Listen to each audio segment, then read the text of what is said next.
Welcome to the ceremonial signing of Prayer Request Consulting in the United States Army Partnership for Youth Success PAYS program. I would like to at this time thank all of our honored guests, family, friends, and employees of Prayer Request Consulting.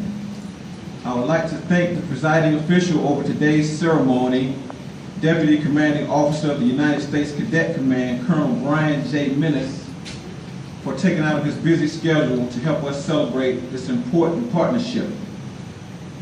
Colonel Brian Minnis graduated from the United States Military Academy at West Point, New York, and was commissioned as an infantry officer in May of 1988.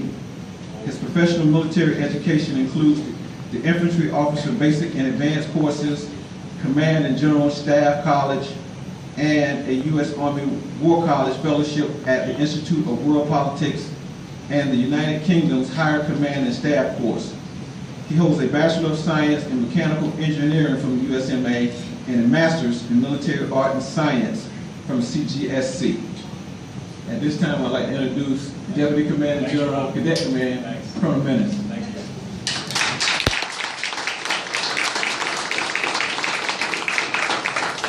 And first of all, I appreciate that, Rob. You know, probably the most significant thing about people say I'm going to read your bio is that I've had an opportunity to lead your friends, sons and daughters, folks that you care for as they come through PAYS, and a lifetime of awesome service. I've had a great opportunity. Most recently, I commanded Brigade in 82nd. Before that, I commanded 1st Ranger Battalion. Before that, I commanded Battalion in 82nd. And I was always terrifically humbled by the folks that would come and serve to us, particularly where we are sort of in this country, where we are in the war, right? And so part of what I thought was fascinating that sort of connects this event to us in the field, myself as a leader, is that I was always interested in working with our folks to help them realize their dreams. Whether that dream was to be a first sergeant or a sergeant first class, a platoon sergeant, or so there was big dreams and there was little dreams of whether I wanted to be an astronaut, work for NASA, or I wanted to be the president of the United States. Whatever that was, we were always hopeful to help them first identify that, and then of course, most importantly, if you're sort of a life coach or a mentor, is help steer folks the right way, right? It's not just good enough to say, hey, Johnny, you want to go to NASA? Good luck to you. Get out and get after it. So I found things like this a very valuable resource, the PAYS programs and programs like it, so I could share with soldiers about what they could aspire to, and then, of course, how to get there. Dozens and dozens of counseling sessions where someone would say, hey, I want to get out and I want to do X. I said, well, you got a plan. I mean, you have your resume built. Are you sure you have the attributes that the industry is looking for you? And usually the answer was, I don't know, right?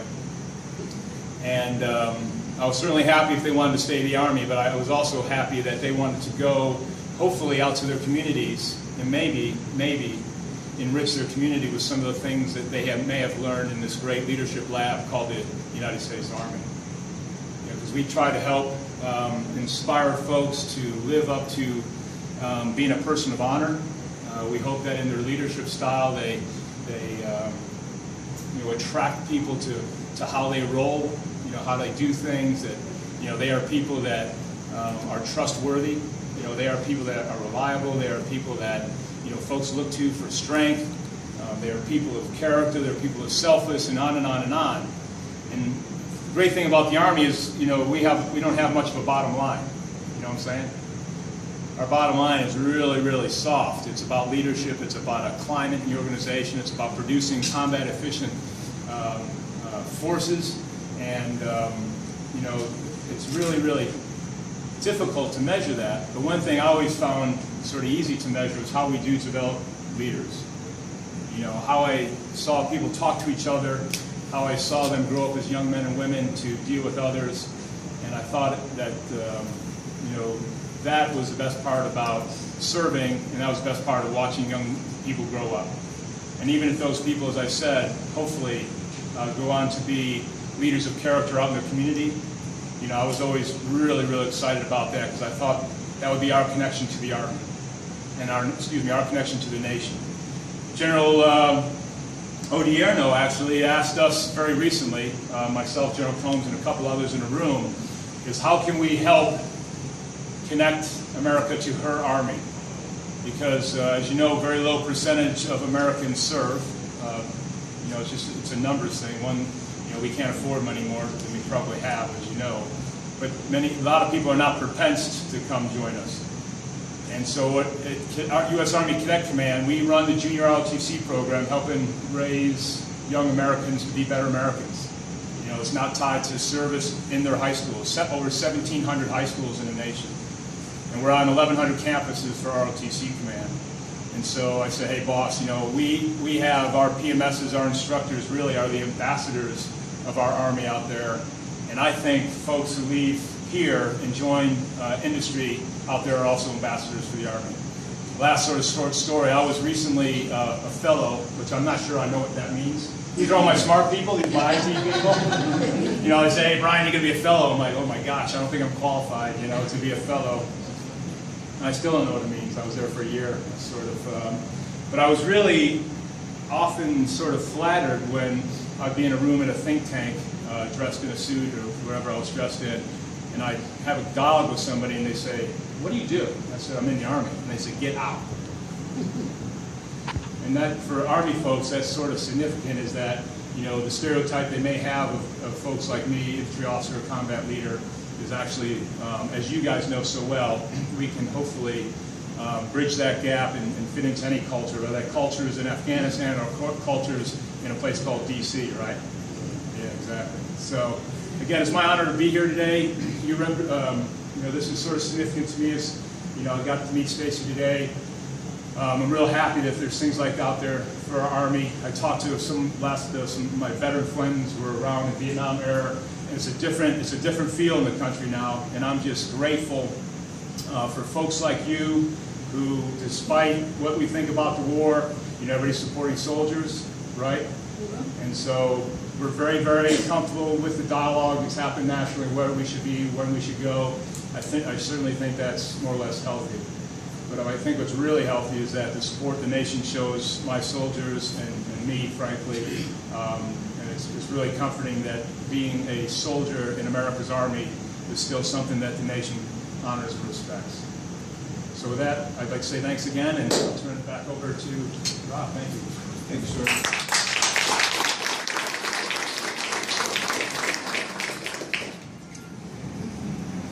At this time, it is my pleasure to introduce the President and CEO of the 513th PAYS Partner, Ms. Stacy Smith.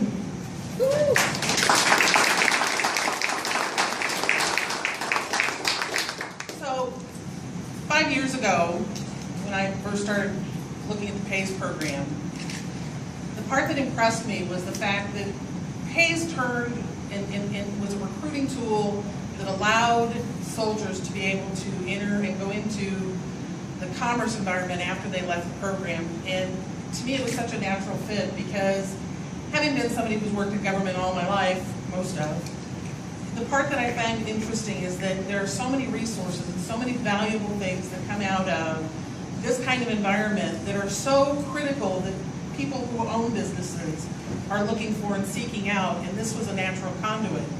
It only took us 5 years to actually become a PAYS program partner, and we're very pleased because we're really committed to this program and to the idea of what it does. People go into the Army and they seek out to change their life, to be a part of something and to serve. And that word is such an important thing because in business today, that's what people like I am looking for. I'm looking for people who want to serve, to be prosperous, to provide for their family, and to look out after the resources that we do in them.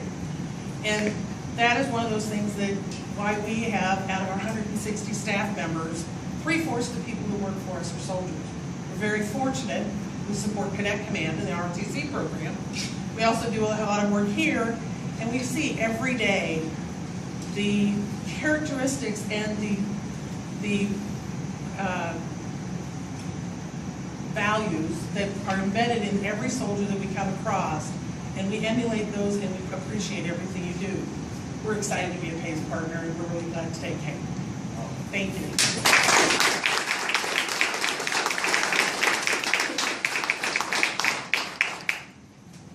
Thank you, ma'am. At this time, I would like to give a brief explanation of the U.S. Army Partnership for Youth Success program to those of you that don't understand the program. So the Partnership for Youth Success program is a program where the United States Army partners with corporate America, and as I briefed our presiding official, the first thing I said was that the PACE program, more than anything else, is an incentive program. It's an incentive for that young person joining the Army. It's an incentive for the USAREC. It's an incentive for Cadet Command, and it's an incentive for Hometown America. So corporate America partners with the Army, and they signed a memorandum of agreement that they will give a young person enlisted in the Army that qualifies a job interview upon completion of their first term of service, and if they're in the reserves when they get home from initial entry training. For Cadet Command, for the ones in the reserves, when they come home from training and complete all their training, they're guaranteed 2 interviews. So, I mean, can we get a round of applause for that?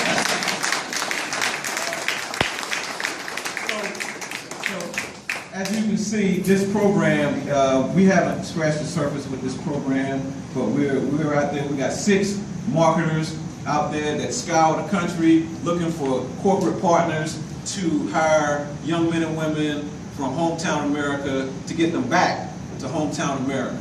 And it's a veterans program, so we need everybody's support. Cool? All right. So at this time, we're going to do our memorandum of agreement signing that solidifies the partnership between Prayer Request Consulting and the United States Army.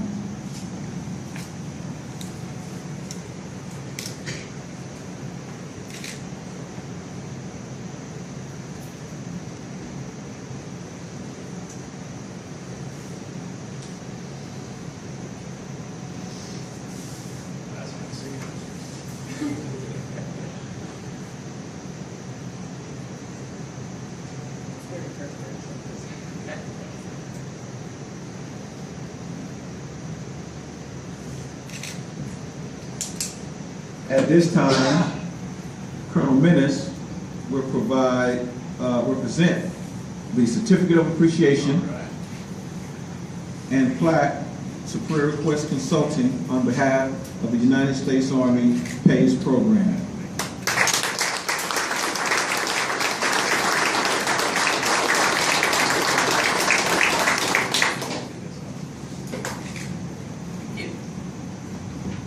At this time, Colonel Menace will provide the closing remarks. Okay. Yeah. Again, I just want to thank everyone for coming today.